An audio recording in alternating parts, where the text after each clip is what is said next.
shantii bishan ayaa ra'iisul wasaaraha xukuumadda Soomaaliya waxa uu si rasmi ah u soo magacaabay xubnaha golaha wasiirada ee xukuumaddiisa kuwaasi oo ka badan 60 xubnood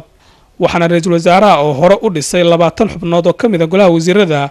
uu soo dhameystiray guud ahaan xukuumaddiisa iyadoo uuna magacaabay wasiir ku-xigeenada wasiir dowlayaasha iyo wasiiradii dhimanaa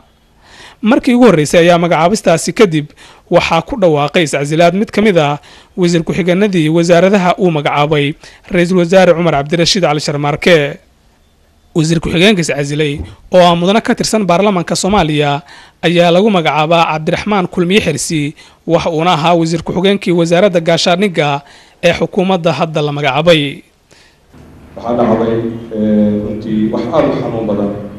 in wasiir ku-xigeen wasaaradda ku-xigeen lagu magacaabo aniga magaceedana ku soo baxay markaan arrintaa maqlay wixii ugu horreeyay oo talo wadaag aan siiyo xildhibaanadii runtii guryinkayga ahaa iyo salaadiinta iyo odayaasha waxaan ii soo baxday kadib inuusan ahayn wax u qaadmo bulshada aan halkan ku matalayno annaga magacooda ku hadlayno kuraastoodan ku fadhino inuusan u qaatamin kadibna waxaan isla qaadanay go-aanka aada maqasheen inaan xilkaa iska casilay haddana aan rabaa hortiin inaan ka caddeeyo inaan hortii aan diyaar u ahayn waxaadan idinka raali ka ahayn oon idiin qaadimin inaan inta qaado magaciina ku qaato magaciina kula fadhiisto xaashaa lilaahi diyaar uma yihi qaar ka mid ah xildhibaanada baarlamaanka iyo xubno kale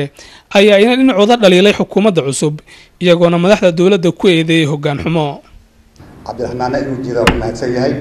mana ahan wax noo qalma waa diidnay waxaan rabaa marka inaan u sheego nimankii hadda uu magacaabay khaliif oo anagu aan dhahna kooxda waxaan rabaa inaan u sheego haddii ay cabdiraxmaan ku tirsanayeen uu wiilashooda ka mid yahay yaryarka cabdiraxmaan qabiilkiisii uu kusoo noqday cabdiraxmaan caruurtiina ka dhimaahan cabdiraxmaan maanta quruxda uu leeyahay waxaan rabnaa inuusan naga dhex bixin uusan tolka ka dhex bixin waxa weeye hadda xukuumaddii iyo khilaafka ka dhexeeya muxuu ahaa golaha sare iyo golaha baarlamaanka khilaaf ka dhexeeya wax kala maaha wartalada aan la leenahay aan qaybsano iyo wax maalide anaa kuu talinaye aduu meesha ka bax waxaa tahay male waxaas marka wax Soomaali lagu dhaqan maahan Soomaali waxa lagu dhaqan karaa tala wadaag in walba qof walba xaq u leeyahay in la siiyo saacadii u dambeeyay waxaa soo baxayay